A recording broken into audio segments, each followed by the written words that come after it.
வணக்கம்.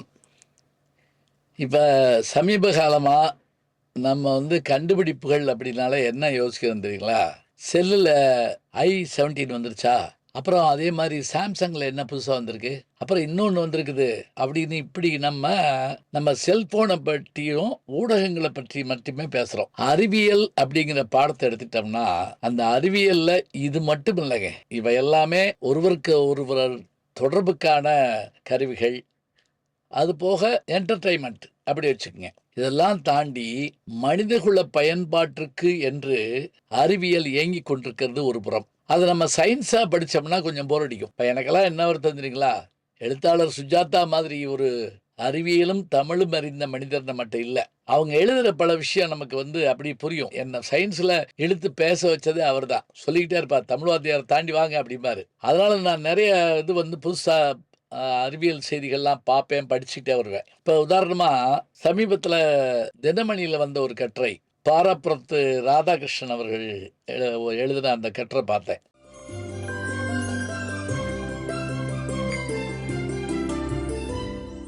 கொஞ்சம் கடினமா தான் இருந்தது. அவர் எவ்வளோ எளிமைப்படுத்தி தான் குடுத்துருக்காரு. இருந்தாலும் நம்ம அத பார்த்தோனே நமக்கு ஒரு ஆச்சரியம் இருந்தது. என்ன, இப்ப நமக்கு மின்சாரம் தேவைன்னா என்னென்ன வகையில இது பண்ணுவோம்? நீர்வீழ்ச்சியினுடைய வேகத்த வச்சு மின்சாரத்த உருவாக்குதல், ஹைட்ரோ.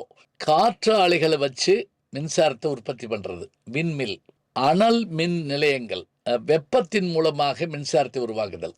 இது எல்லாத்துக்கும் மேல இன்னொன்னு இருக்குது. அதுதான் அணு மின் நிலைய உற்பத்தி.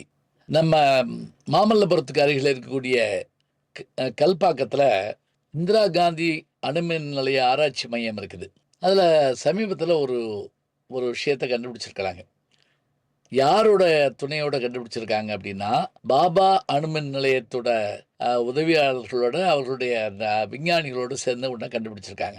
நம்முடைய வாகனங்களுக்கு நாம் என்னத்த பயன்படுத்துறோம் அப்படின்னா, பெட்ரோல், டீசல், சமீபத்தில நிதின் கட்கரி அவர்கள் சொல்லியிருக்கபடி எத்தனால் சேர்ந்த ஒரு பயணம் அப்படின்னு சொல்றோம். இது எல்லாத்துக்கும் மேல இவங்க சொல்றதுக்கு ஒரு விஷயம் தாங்க நம்மள வியப்பில் ஆழ்த்துது. என்ன தெரியுமா? ஹைட்ரஜன் மூலமாக, ஹைட்ரஜன் என்பது நம்ம இந்த H2O அப்படின்னா தண்ணீர். Hydrogen plus oxygen equal to water. இது நமக்கு தெரியும். இந்த ஹைட்ரஜன் என்கின்ற இந்த ஒரு பொருளை மட்டும் வைத்துக்கொண்டு அதனை எரிபொருளாக மாற்றி எல்லாத்தையும் இயக்க முடியுங்கிறாங்க. விமானத்தை பத்தி எனக்கு தெரியல. இப்போதைக்கு இது 2 பாருங்க. இது எரிபொருளாக உற்பத்தி செய்ய முடியும். எப்படி உற்பத்தி பண்றது? சாதாரண நிலையில தண்ணியிலிருந்து ஹைட்ரஜனை பிரிக்கிறோம்னா, மெகாவாட்டுக்கு மேற்பட்ட அளவு சக்தியை உபயோகிச்சு தான் அந்த தண்ணீர்லேருந்து ஹைட்ரஜனை பிரிக்க முடியும். ஆனா, இந்த ஆராய்ச்சி நிலையம் 6/4/2026 ஏப்ரல் மாதத்துல ஒரு விஷயத்த கண்டுபிடிச்சிருக்காங்க. Copper plus chlorine. இதன் மூலமாக அணுசக்தியிலிருந்து வரக்கூடிய வேகத்தையும், வெப்பத்தையும் நல்லா ஞாபகம் வச்சுக்கங்க. Speed and heat. இதன் மூலமாக அந்த தண்ணீர்லேருந்து ஹைட்ரஜனை பிரிச்சு எடுக்க முடியுமா? இப்படி பிரிச்செடுக்கப்பட்ட ஹைட்ரஜன் மூலமாக நமக்கு கிடைக்கின்ற எரிபொருள் என்னென்ன செய்யும்? புவி வெப்பமயமாதலை தடுக்கும், நம்பர் 1. சுற்றுப்புறச் சூழல்ல மாசு ஏற்படுத்தாது, நம்பர் 2. நம்ம எரிபொருளுக்காக எந்த நாட்டிலும் போய் கையேந்தி நிற்க வேண்டாம், 3. பாபா அணு மின் ஆராய்ச்சி மையத்தினுடைய தலைவர் அஜித் குமார் முகந்தி சொல்றப்ப, இந்த கண்டுபிடிப்பு நமக்காக மட்டுமில்ல, எதிர்காலத்திற்காகவும் அப்படின்னு ஒரு விஷயத்த அழகா சொல்றாருங்க. அதாவது இனிவரும் தலைமுறையினர் வாகனங்களுக்கோ மற்றவற்றுக்காகவோ நிலக்கரி மூலமாகவோ அல்லது பெட்ரோல் டீசல் மூலமாகவோ வாகனங்களை ஓட்டுவதற்கு அவற்றை பயன்படுத்த வேண்டாம். அதற்கு பதிலாக எங்கும் நிறைந்திருக்கின்ற எளிமையான ஒரு தனிமமாகிய ஹைட்ரஜனை மட்டும் வைத்துக்கொண்டு நாம் எல்லாவற்றையும் சாதித்து காட்டலாம்ங்கிறாங்க. இப்ப இது பயன்பாட்டுக்கு வந்துருச்சா? 17/7/2026 அன்று ஹைட்ரஜன் வாயுவில் இயங்கக்கூடிய ரயிலை நம்முடைய பிரதமர் வணக்கத்திற்குரிய நரேந்திர மோடி அவர்கள் கொடியசைத்து தொடங்கி வைத்தார். 2600 பேர் ஒரே நேரத்தில் பயணம் செய்யக்கூடிய அளவிற்கான திறன் கொண்ட இந்த ஹைட்ரஜன் ரயில் ஜிந்திலிருந்து சோனிப்பட்டு வரை செல்லுமாறு பயணப்பட்டிருக்கிறது. ஹைட்ரஜன் மூலமாக எரிபொருளை மிச்சப்படுத்தி பூமியை அசுத்தப்படுத்தாமல், காற்றை மாசுபடுத்தாமல், புவி வெப்பமயம் ஆகாமல் 2070ஆம் ஆண்டு என்ன ஒரு பெரிய மாற்றம் நிகழப்போகிறது என்று சொன்னால், ஜீரோ கார்பன் என்கின்ற ஒரு நிலையை உருவாக்கி விடலாம் என்று நம்முடைய விஞ்ஞானிகள் உறுதியளிக்கிறார்கள்.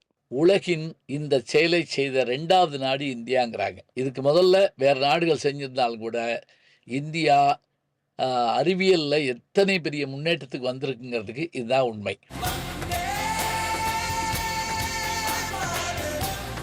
நான் ஓரளவுக்கு தாங்க சொல்கிறேன். நீங்கள் இதை பாருங்கள். இந்த ஹைட்ரஜன் மூலமாக ஓடக்கூடிய வண்டிகள் வந்துருச்சுன்னா நாம் சொன்னது உண்மைன்னு தெரியும். சயின்ஸை கொஞ்சம் இப்படியும் படித்து பார்ப்போமே. இப்போ எனக்கு நான் திரும்பவும் சொல்கிறது என்ன அப்படின்னா, போகிற போக்கில் இதை சுஜாதா போன்ற எழுத்தாளர்கள், அறிவியலாளர்கள் சர்வசாதாரணமாக சொல்லிட்டு போவாங்க. உண்மையில் அப்படிப்பட்டவர்களுடைய அந்த தேவை நமக்கு வேண்டியிருக்கிறது. அறிவியல் படிக்கணும், அதை எளிமையாகவும் புரிஞ்சுக்கிற மாதிரி வச்சுருக்கணும். அதுதான் சிறப்பு. தொடர்ந்து இந்த மாதிரியான கண்டுபிடிப்புகளை நம்முடைய விஞ்ஞானிகள் கண்டுபிடித்து மனித குலத்திற்கு அதை அர்ப்பணிப்பார்கள் என்ற நம்பிக்கை நமக்கு இருக்கிறது. நல்ல செய்திகளை நாளும் சிந்திப்போம். நாளை சந்திப்போம். வணக்கம். ஜி ஞானசம்பந்தன் யூடியூப் சேனல் பாருங்க. உங்களை தேடியே உங்க வீட்டுக்கு வருது. கேட்காம ஒரு விஷயம் உங்களை தேடி வருது பாருங்க, அதை பிடிச்சி வச்சுக்கோங்க. நம்முடைய ஜி ஞானசம்பந்தன் யூடியூப் சேனலை தொடர்ந்து எக்ஸலம், இன்ஸ்டாகிராம், ஃபேஸ்புக், வாட்ஸ்அப் என்று அனைத்து தளங்களிலும் நாம் இயங்கிக் கொண்டிருக்கின்றோம். நீங்களும் எங்களோடு வாருங்கள்.